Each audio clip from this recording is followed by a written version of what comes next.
भर्ती हो गए, फिर क्या कराया, क्यों कर गए आप? नाट गए थे पिताजी फिर भी। तो फिर वो वहाँ और जो सूबेदार थे साथ वाले, उन्होंने बोला कि भाई भी नहीं मानता तो जाने दे, वहाँ जाएगा जो पता चलेगा। अभी तो यहाँ क्या है, आराम से मैस में जैसे मैस में खाना खाता है, बढ़िया नहा धो के रहता है, जो वहाँ ट्रेनिंग करेगा पता चलेगा इसको फौज की नौकरी करना ठीक है या पढ़ाई करना ठीक है। और मेरे को जाना था सिकंदराबाद, जम्मू से सिकंदराबाद बहुत लंबा रास्ता था, मैं कोई रिजर्वेशन था। मेरे साथ एक लड़का हिसार का था, वो भी वहीं से भर्ती हुआ था। हमारा दोनों का एक ही बार टंगा जाने का हमारे। जम्मू से हम साउथ आई, भर्ती हो गए, भीड़ में पड़ते गिरते रात भर का सफर, दिल्ली पहुंचे। दिल्ली से पता किया भाई हमारे को ऐसे जाना है, तो वहाँ एक ही ट्रेन थी जो एक दिल्ली से जो सीधी सिकंदराबाद। अच्छा, जम्मू से दिल्ली आना पड़ा फिर? जम्मू से दिल्ली, दिल्ली से गाड़ी पकड़नी थी हमारे। और वो एक ही ट्रेन थी जो दिन में एक ही बार डेली चलती थी उसमें। वो ट्रेन पकड़ के हम 24 घंटे क्या तो 26 घंटे में उसका उस पर फास्ट थी, 26 घंटे में उसने हमारे को सिकंदराबाद ले जाके छोड़ दिया। अभी शिविर से गए थे, उस टाइम थोड़ा फैशन था यहाँ, बड़े बड़े बाल, वो कानों के ऊपर से बाल रखते थे पहले, अमिताभ बच्चन का स्टाइल। और मैंने अपना हरियाणी स्टाइल में एक बंगाली कुर्ता, उससे नीचे काली कोटराइज की पैंट और बड़े बड़े बाल। और रास्ते में ऐसे टाइम पास करने के लिए 2-3 नावल ले ली। वो बैग था एक, उसमें ऐसा कुछ खास था नहीं, तो 1-2 जोड़ी कपड़े थे, वो ओढ़ने का था, 2-3 नावल थी। हम स्टेशन पर उतर के ट्रेनिंग सेंटर में पहुंचे। अभी हमें क्या पता था कैसे, भाई हम सब यही सोच रहे कि फौज में बहुत अच्छी बढ़िया सब कुछ है। जैसे ही गेट पर पहुंचे, वहाँ 3-4 तो स्टाफ था सेंटर में, तो फौजी ड्रेस में थे। जैसे ही बताया कि हम भर्ती हो गए आए हैं, तो उन्होंने एकदम से ऐसे बात की, हमारा तो दिमाग ही खराब हो गया। पहले मेरी तरफ आया तो मेरा हुलिया देख के बोला, अरे हम खोर शिविर में जेब कतरा था क्या? ये बड़े बड़े बाल ये वो करके मेरा तो एकदम दिमाग घूम गया, कैसे बातें कर रहे हैं। जेब कतरा ही कह दिया। फिर बोला ठीक है बैग खोलो, क्या है इनमें। बैग खोल दिए, उसमें नावल थी वो निकाल दी उन्होंने। और शाम होगी थी वहाँ पहुँचते पहुँचते। उन्होंने सारा तलाशी वलाशी लेकर सब कुछ लिस्ट में चढ़ा के, भाई इतने बंदे इस टाइम आए ये, और दूर से बता दिया वो सामने बारिक है वहाँ चले जाओ। और हम जिस बारिक में गए तो वहाँ जो हमारे से पहले आए हुए थे उनके सबके बाल बूल काट रखे। वहाँ बाल इतनी बुरी तरह काटते हैं, एक बार मशीन रख दी तो पूरा घुमा देते हैं, वो इतने इतने बाल छोड़ते हैं, आदमी की शक्ल ही बदली हो जाती है। और भाई वहाँ का माहौल देख के मेरे को तो पसीने आ गए कि भाई यहाँ कहाँ फंस गया आगे। रात का टाइम, न को जान न को पहचान, और वहाँ पानी की इतनी ज़्यादा शॉर्टेज थी और गर्मी का टाइम था। वहाँ पानी भी लाइन में लग के मिलता था पीने के लिए। और 3-4 दिन का सफर में हमारी हालत खराब हो रही। हम तो सोचे थे जाकर आराम से नहाएंगे धोएंगे ये करेंगे वो करेंगे, और वहाँ तो पानी पीने का भी नहीं मिल रहा था। कैसे भी करके जाके बैठ गए। थोड़ी देर बाद में वहाँ क्या है, घंटी बजती है खाने के लिए। मैच में घंटी बजेगी तो सब अपने अपने, वहाँ क्या है मेस्टिंग मिलते हैं फौज में एल्यूमिनियम के, एक तो बदली हो कटोरे गया टाइप के। बदली हो गया होगा एक तो पहला। अभी हम तो नए शाम को गए थे, हमारे पास कुछ था ही नहीं, कोई वहाँ किसी ने पूछा ही नहीं। तो और जो पहले गए हुए थे उन्होंने बताया कि भैया खाने की घंटी है, आप लोग भी खाना खा लो। हमारे पास तो कोई बर्तन ही नहीं था खाने के लिए। तो वहाँ 1-2 हरियाणा के और मिले, वहाँ बाहर जाके तो सब ये ढूंढते हैं भाई तू कहाँ का है, तू कहाँ का है। तो बोले ठीक है हमारे साथ चलो, हम उनके साथ चल दिए खाना खाने के लिए। तो बाकी तो सब क्या है, वो फौज में एक मजरी डांग ही मिलती है, जाते भर्ती हो जाते हैं, उनको सबको मिली हुई थे, अपने सिविल ड्रेस में थे। वहाँ गए तो देखा इतनी लंबी लंबी लाइनें लगी हुई हैं 8-10 खाने के लिए, सब अपना टिफिन लेकर खड़े हैं। और एकदम देख के मैं ये क्या बोला, भाई यहाँ से ही खाना मिलता है लाइन में लग के। खड़े रहे, धीरे धीरे धीरे धीरे जब खाने का नंबर आया तो रोटी मिलती 2, वो भी एकदम जली हुई है ऐसे कच्ची पक्की, और चावल और दाल ऐसी कि इस पतीले के अंदर आप घुस के डुबकी मार के भी कोई ढूंढो इसके अंदर कुछ है तो कुछ नहीं मिलेगा, पानी पानी। उन्होंने भाई चावल डाल दिए, वो दाल वो पानी डाल दिया, और वो पूरा एकदम ऐसे हो गया। और देख के उबकाई आने लगी, खाया ही नहीं गया, छोड़ दिया। और वहाँ कोई चम्मच भी नहीं था, ऐसे हाथ से ही दादा ने ऐसे थोड़ी मना कर रहे थे। फिर वहां से उठे, मैंने भाई यार पानी पीना है, बोला भाई पानी के लिए वहां लाइन में लग जाओ, लेकिन लाइन में लगे तो पीने के लिए बर्तन नहीं, वो बोला मैं खा लूं, जब इसको धोऊंगा फिर इसी में पानी मिलेगा पीने के लिए। तब भाई वहां जाके पानी पूनी पी के रात में कैसे भी करके उनके साथ लग के सो गए। सुबह उठते ही सबसे पहले आदेश मिला कि जाओ नाई की दुकान में कटिंग करा के आओ। गए, उनके पास कोई कैंची कोई उस तरह कुछ नहीं होता, खाली एक मशीन होती है, और उन्होंने सर पर रख के 2 मिनट लगाए नहीं, पूरे बाल लाके सामने रख दिए और शीशे में देख के एकदम रोना आया, इतने बढ़िया बाल थे मुलायम सो। फिर बोले अपना दाढ़ी का सामान खरीद के लाओ और अभी दाढ़ी बनाओ। इतनी सॉफ्ट बढ़िया दाढ़ी आई हुई थी। कैंटीन में गए, वहां से रेजर ब्लेड ले गए, दाढ़ी कभी बनाई नहीं थी, आगे गीला करके लगे बनाने, पूरा मुंह कट गया, ब्लड ही ब्लड हो गया पूरे मुंह पे, हालत खराब हो गई, पूरे मुंह पे हालत खराब हो गई।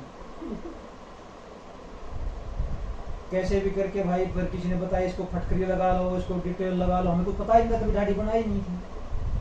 और फिर हमारे को आदेश मिला कि अभी आप लोगों को फौजी कपड़े मिलेंगे, वो लेने के लिए जाओ। वहाँ खाकी पैंट, खाकी निक्कर, खाकी कुर्ता और एक मजरी डांगरी होती है जो पैंट शर्ट जुड़ी हुई होती है, वो हमारे को मिल गई। एक दरी मिल गई, एक कम्बल मिल गया, तो मच्छरदानी मिल गई। चारपाई वहां नहीं होती थी, सब नीचे सोते थे। और यहाँ आगे बारीक मार के अपना बिस्तरा लगा दिया। अभी रात को जैसे खाना खुना खा के आएंगे तो वहाँ उस्ताद बहुत सख्त होते हैं, वो सबको खाना खाने के बाद 9 बजे सबको इकट्ठा करेंगे, सीटी बजेगी तो सब भाग भाग के जाके खड़े हो जाएंगे। फुल ड्रेस पहननी होगी, यहाँ तक कि बाजू की शर्ट, नीचे जूते, सॉक्स, क्योंकि फौज के कानून ऐसे हैं कि भाई नंगे रहेंगे तो मच्छर काट लेंगे, बीमार हो जाओगे। और फिर वो खड़ा रखेंगे, वो लेक्चर देंगे पूरा पहले। अभी नए आदमी को उस जगह के बारे में कुछ पता नहीं होता है, लेकिन फौज में क्या है, सब जाते ही बता देते हैं। कैसे बताते हैं?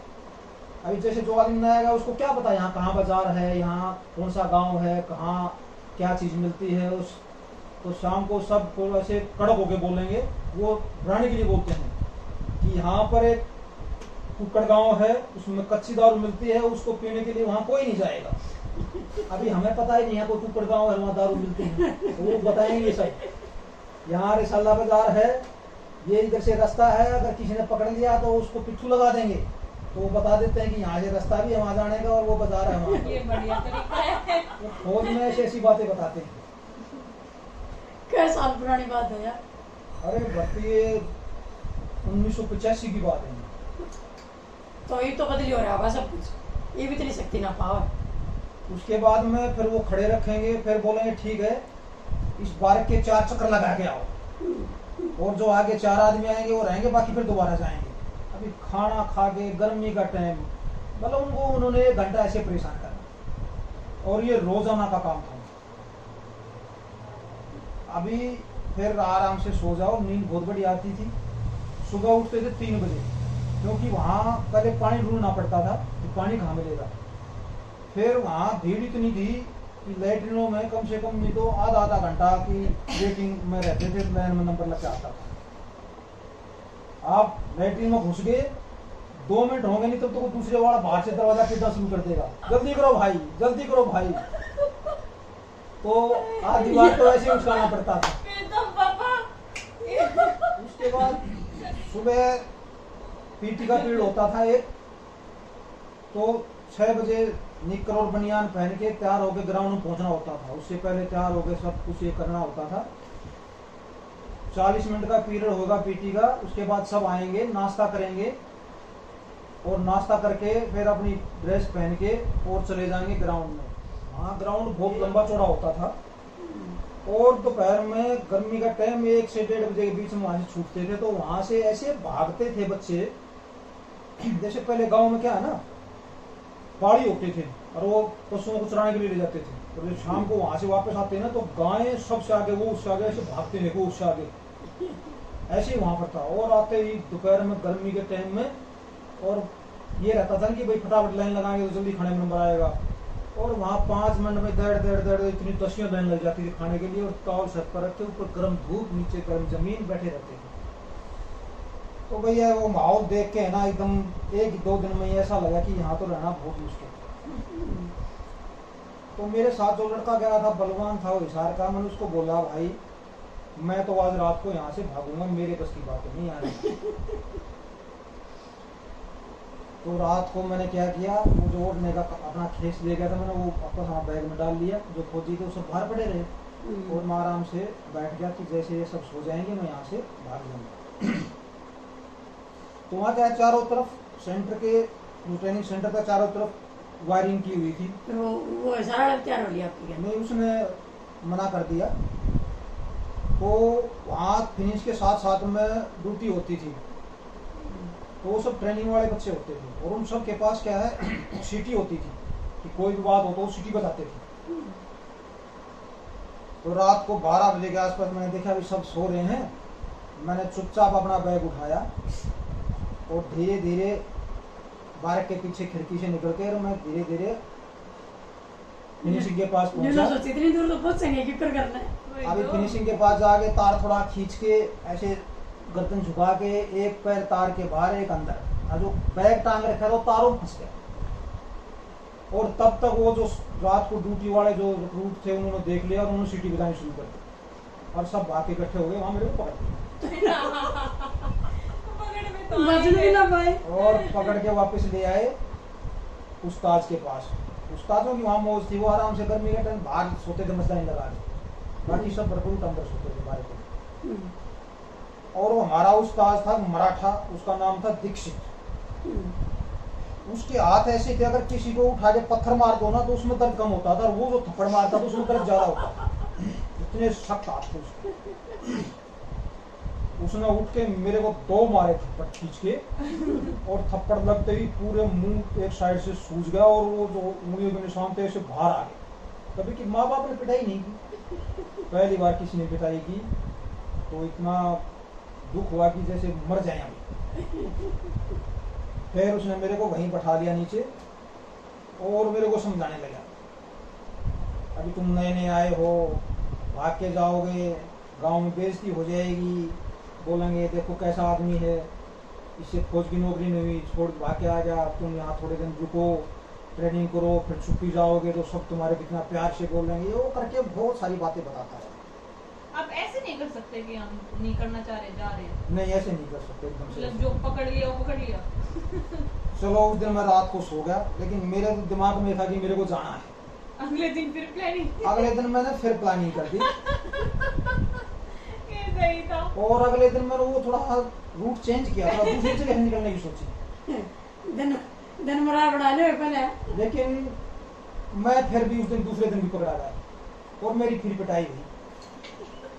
और फिर उन्होंने क्या किया, उस्ताद ने बोला ठीक है रोजाना 3 आदमी की ड्यूटी रहेगी, इसके जहाँ सोता उसके पास में, ये पेशाब करने जाएगा तो इसके साथ पेशाब कर बाथरूम में जाएंगे, जहाँ भी जाएगा इसके साथ साथ रहेंगे। पंगा मोल ले लिया आपने। फिर उसने, मेरी हाइट थोड़ा अच्छी थी, तो उसने मेरे को बोला ठीक है तू कोई गेम खेलता है? मैं कहा नहीं मैं कोई गेम नहीं खेलता। मैंने ठीक है तू गेम खेलना शुरू कर। उस्ताद को कुछ रहम आया, उसने मेरा नाम बास्केटबॉल में लिखवा दिया, सीख जाएगा धीरे धीरे।